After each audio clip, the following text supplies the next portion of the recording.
ফ্যাসিস্টের দূষর আওয়ামী লীগ পুনর্বাসন করতে চাচ্ছে এবং তারা 5 তারিখের পরের বিএনপি দিয়ে বিএনপিকে ধ্বংস করতে চাচ্ছে। তারেক সাহেব যাতে বাংলাদেশের প্রধানমন্ত্রী হইতে না পারে সেই জন্য তারা ষড়যন্ত্র করছে। তাহলে আমরা কেন তাদের নাম ধরে সমালোচনা করব? তাহলে তো ধরে নেওয়া হয় তারা বিএনপি করে, এটাকে আমরা স্বীকৃতি দিচ্ছি। তাহলে সঠিক কোনটা? আমার বিবেচনায় সঠিক তারা 5 তারিখের পরে বিএনপি, তারা আওয়ামী দূষর, তারা ফ্যাসিস্ট। সুতরাং তাদের সম্পর্কে আমরা কোনো মূল্যায়ন করব না। আওয়ামী লীগকে ফেলেছি যেই কাতারে তারাও থাকবে আমাদের দৃষ্টিতে সেই কাতারে। সুতরাং তাদের সম্পর্কে কোনো মন্তব্য করব না। আওয়ামী লীগ আমাদের গালিগালাজ করেছে, মেয়রকে অফিসে ঢুকতে দিবে না, এই বক্তৃতা আওয়ামী লীগ করতো। এখন যদি তারা বিএনপি করে তাহলে তো তারা আমাকে গালিগালাজ করার কথা না, তাই না?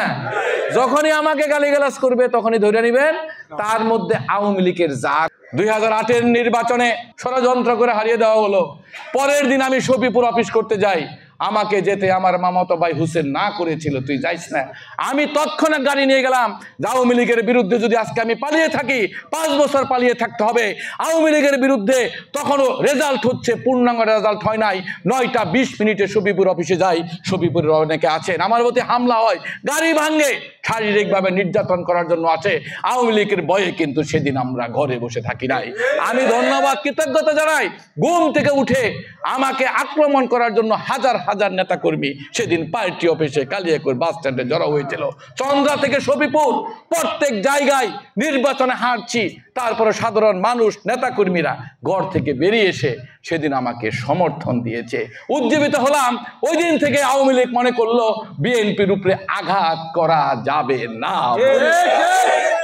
ভেবে দেখেন আপনারা। তারপর 11 সালে মেয়র বানিয়েছেন, পার্টির সাধারণ সম্পাদক হয়েছি, হান্নান সাহেব এখানে এসে সম্মেলন করে ভোটের মাধ্যমে কাউন্সিলর করে হয়েছি, জাতীয় নির্বাহী কমিটির সদস্য হয়েছি 2009 সালে। আজকে প্রায় 16 বছর যাবৎ বিএনপি নির্বাহী কমিটির মেম্বার।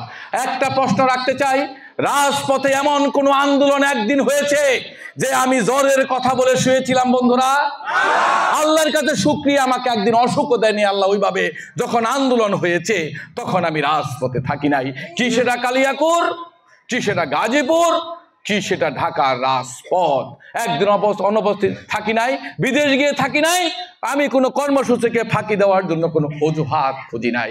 হাজার হাজার নেতাকর্মী নিয়ে গিয়েছি, 10 জন 20 জন নিয়ে মিছিল নিয়ে উপরে ব্যানার ধরে এটা লন্ডন পাঠাই নাই যে এইটা আমার মিছিল। অন্যের মিছিলকে নিজের বলে চালিয়ে দেওয়ার চেষ্টা করি নাই, কারণ কোনোদিন পলিটিক্সে মিথ্যাচার ব্লাড দেওয়া আমার ব্লাডের মধ্যে নাই, কারণ আমি জিয়ার আদর্শের সৈনিক।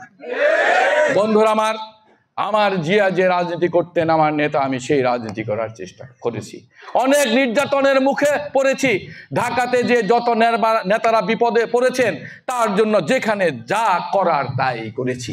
আপনাদের সাথে গোলাপবাগ মাঠে শীতের মধ্যে ওই কাগজটা নিয়ে দিয়ে আমি নিজে খুঁটি গেড়ে আমি তারপর আপনাদের থাকার ব্যবস্থা করিয়েছি, আমরা দলের সেই নেতা। হ্যাঁ, মেয়রগিরি করেছি। আপনারা বলতে পারবেন আমরা কোনো ঘুষ গাঞ্জা নিয়ে কাজকর্ম করেছি? বন্ধুরা আমার, কারণ জিয়াউর রহমান এরা করতেন না। জিয়াউর রহমান কোনো আনুষ্ঠানিকতায় পছন্দ করতেন না, সরকারের টাকায় অপচয় করতেন না, কোনো জায়গায় সহজে নাম ফলক লাগাইতেন না। পৌর এলাকায় 20 বছর কাজ করেছি, আপনারা কোনো নাম ফলক আমার খুঁজে পাবেন না। পাবেন বন্ধুরা আমার? নামে নয়, কাজে প্রমাণ হবে যে এটা জিয়ার একজন কর্মী। মুজিবুর রহমানকে দেখলে যাতে মানুষ মনে করে এটাই জিয়াউর রহমানের একজন প্রকৃত কর্মী, সেইভাবে এই 20 বছর আমি পৌরসভা পরিচালনার চেষ্টা করেছি। আমি যদি কিছু বলেছি যান, আমি দেখব, আমি তখনই ডায়েরিভুক্ত করে তা বাস্তবায়নের জন্য আমি সাধ্য মতন চেষ্টা করে বাস্তবায়ন করে আমি ওই নেতাকর্মী ওই এলাকার প্রত্যাশা পূরণ করতে আমি বাধ্য হয়েছি এবং করতে সক্ষম হয়েছি। কি কথা ঠিক কিনা বন্ধু? আমরা শ্রমিকদের জন্য কল্যাণ ট্রাস্ট করে উত্তরবঙ্গে রিক্সা চালক, মোটর শ্রমিক বাংলাদেশের কোনো মেয়র নেই যে এইভাবে অসুস্থ এবং মৃত লাশ তার পরিবারের কাছে নিজ খরচে পৌঁছে দেয়। আপনাদের প্রতিনিধি হবে যাতে করে এখানে আওয়ামী লীগের সাথে পাল্লা দিয়ে বিএনপির ভোট বেশি থাকে এবং সব সময় যাতে বিএনপির ভোটকে সমীহ করে আওয়ামী লীগ চলতে বাধ্য হয়, সেই জন্য আওয়ামী পরিবার থেকে তাদের ভাগিয়ে এনে বিএনপির পরিবারে ভর্তি করাতে সক্ষম হয়েছি। কিন্তু এই 16 বছর একজন বিএনপি পরিবারের লোককেও আমরা আওয়ামী লীগ পরিবারে ভর্তি হইতে দেই নাই।